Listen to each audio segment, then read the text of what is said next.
Hi hello guys, ಇವತ್ತು ನಾವು ಬಂದಿರೋದು ಚಾಮುಂಡೇಶ್ವರಿ ಬೆಟ್ಟಕ್ಕೆ. ಸೊ ನೀವು ನೋಡ್ತಾ ಇರ್ಬೋದು ಎಷ್ಟು ಬಿಸಿಲಿದೆ ಅಂದ್ಬಿಟ್ಟು. ಚಾಮುಂಡೇಶ್ವರಿ ಬೆಟ್ಟದಲ್ಲಿ ಇವಾಗೆಲ್ಲ ತಯಾರಿ ನಡೀತಾ ಇದೆ. ಇವಾಗ ಬಂದ್ಬಿಟ್ಟು ಈಗ ದಸರಾ ಇರೋದ್ರಿಂದ, ನೆಕ್ಸ್ಟ್ ಮಂತ್ ಒಂದು ದಸರಾ ಇರೋದ್ರಿಂದ ಇಲ್ಲಿ ಫುಲ್ಲು ಪ್ರಿಪ್ರೇಷನ್ ಎಲ್ಲ ಸ್ಟಾರ್ಟ್ ಆಗಿದೆ ಆಲ್ರೆಡಿ. ನೀವು ಇಲ್ಲಿ ನೋಡ್ತಾ ಇರ್ಬೋದು, ಪೈಂಟಿಂಗ್ ಎಲ್ಲ ಮಾಡ್ತಿದ್ದಾರೆ, ತುಂಬಾ ಚೆನ್ನಾಗಿ ಮಾಡ್ತಿದ್ದಾರೆ. ಸೊ ಎಲ್ಲ ಅರೇಂಜ್ಮೆಂಟ್ ಎಲ್ಲ ಚೆನ್ನಾಗಿ ನಡೀತಾ ಇದೆ. ಸೊ ಯಾರ್ಯಾರೆಲ್ಲ ಈ ಸೀಸನಲ್ಲಿ ಹೋಗ್ತೀರಾ ಲೈಕ್ ಚಾಮುಂಡೇಶ್ವರಿ ಬೆಟ್ಟಕ್ಕೆ, ನೀವು ಅದನ್ನು ನೋಡ್ಬೋದು. ಹಾಗೆ ದೇವಿ ದರ್ಶನ ಪಡೆಯೋಣ ಅಂತ ಹಾಗೆ ಮುಂದೆ ಹೋಗ್ತಾ ಇದ್ವಿ. ಸೊ ನೀವು ಇಲ್ಲಿ ರೈಟ್ ಸೈಡ್ ನೋಡ್ಬೋದು, ಅನ್ನದಾನ ಕೂಡ ನಡೀತಾ ಇರುತ್ತೆ ಯಾವಾಗ್ಲೂ. ಸೊ ಇಲ್ಲಿ ಫಸ್ಟು ನಾವು ಸ್ಟಾರ್ಟ್ ಮಾಡಿದ್ದು ಇಲ್ಲಿ ಕಾಲು ತೊಳಿಬೇಕು. ಕಾಲು ತೊಳೆದು ತದನಂತರ ನಾವು ದೇವಸ್ಥಾನದೊಳಗಡೆ ಹೋಗಬೇಕು ಅನ್ನೋದೊಂದು. ನೆಕ್ಸ್ಟ್ ನಾವು ಟಿಕೆಟ್ ತೊಗೊಂಡು ಒಳಗಡೆ ಕ್ಯೂನಲ್ಲಿ ನಿಂತ್ಕೊಂಡು ದೇವಿ ದರ್ಶನ ಪಡೆಯೋಕ್ಕೆ ಅಂತ ಕಾಯ್ತಿದ್ವಿ. ಸೊ ಎನಿವೇ ಎಲ್ಲ ಮುಗೀತು, ಹೊರಗಡೆ ಬಂದ್ವಿ. ಚೆನ್ನಾಗಿ ದರ್ಶನ ಆಯಿತು ಅಂತಲೇ ಹೇಳ್ಬೋದು. ಸೊ ಇವಾಗ ಹೊರಗಡೆ ಬಂದು ಎಲ್ಲ ಏನಾದರೂ ಶಾಪಿಂಗ್ ಏನಾದರೂ ಮಾಡೋಣ ಅಂತ ಹಾಗೆ ಬರ್ತಿದ್ವಿ. ನಮ್ಮ ಕಣ್ಣಿಗೆ ಕಾಣಿಸಿದ್ದು ಗಣಪ.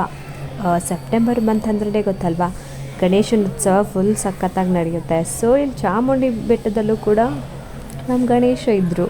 ಅದು ತೆಂಗಿನಕಾಯಿ ಒಳಗಡೆಯಿಂದ ಗಣೇಶ ತುಂಬಾ ಚೆನ್ನಾಗಿತ್ತು. ನೋಡ್ತಿದ್ದೀರಲ್ಲ ಗೈಸ್, ಎಷ್ಟು ಚೆನ್ನಾಗಿದೆ ನಮ್ಮ ಗಣೇಶ ಅಂತ. ಎಲ್ಲೆಲ್ಲೂ ನಮ್ಮ ಗಣಪನೇ. ಇನ್ನು ಎಷ್ಟು ದಿವಸವರೆಗೂ ಕೂಣಿಸಿರ್ತಾರೆ ಅಂತ ಗೊತ್ತಿಲ್ಲ. ಸೊ ಆದರೂ ನಮ್ಮ ಪುಣ್ಯ ಅಲ್ವಾ, ನಮ್ಮ ಭಾಗ್ಯ ಅನಿಸುತ್ತೆ ಅದು ನಮಗೆ ದರ್ಶನ ಸಿಕ್ಕಿದ್ದು.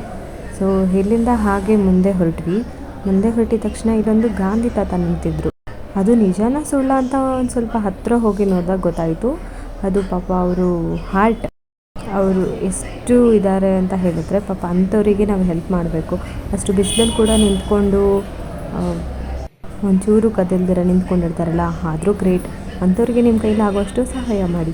ನೆಕ್ಸ್ಟ್ ನಾವು ಬಂದಿದ್ದು ಶಾಪಿಂಗ್ ಅಂತ ಹೇಳಿದ್ರೆ ಹೆಣ್ಮಕ್ಳು ಅಂದ್ರೆ ಶಾಪಿಂಗ್ ಅಂದ್ರೆ ಹೆಣ್ಮಕ್ಳಲ್ವಾ. ಸೊ ಇದು ನೋಡ್ತಾ ಇರ್ಬೋದು, ಮಕ್ಕಳಿಗೆ ಸಾಮಾನು ಇರ್ಬೋದು, ಬ್ಯಾಗ್ಸ್, ಇಯರಿಂಗ್ಸ್ ಎಲ್ಲ ಯಾವುದೇ ಥರ ಇದ್ರೂ ಕೂಡ ನಿಮ್ಗೆ ಇಲ್ಲಿ ಸಿಗುತ್ತೆ. ಹಾಗೆ ಮುಂದೆ ಹೋಗ್ತಾ ಇದ್ವಿ. ಸೊ ಏನಂತಂದರೆ ಎಷ್ಟು ಚೆನ್ನಾಗಿದೆ ಚಾಮುಂಡಿ ಬೆಟ್ಟ. ಫ್ಯಾಮಿಲಿ ಜೊತೆ ಬಂದರೆ ಎಷ್ಟು ಚೆನ್ನಾಗಿರುತ್ತಲ್ವಾ ನೋಡಿ, ತುಂಬ ಚೆನ್ನಾಗಿದ್ದಾರೆ.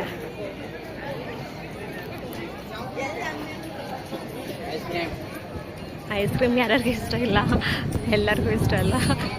ಚಿಕ್ಕ ಮಕ್ಕಳಿದ್ದಾಗ ಆಟ ಮಾಡಿ ಇಸ್ಕೊತಾ ಇದ್ವಿ ನೋಡಿ. ನೆಕ್ಸ್ಟು ನಾವು ನೋಡಿದ್ದು ಹನುಮಂತಪ್ಪನ. ನೆಕ್ಸ್ಟ್ ಇದೇ ಥರ ನನ್ನ ವೀಡಿಯೋಸ್ಗೆ ನನ್ನ ಯೂಟ್ಯೂಬ್ ಚಾನಲ್ ಸಬ್ಸ್ಕ್ರೈಬ್ ಮಾಡಿ, ಇನ್ಸ್ಟಾಗ್ರಾಮಲ್ಲಿ ಫಾಲೋ ಮಾಡಿ. Thank you for watching.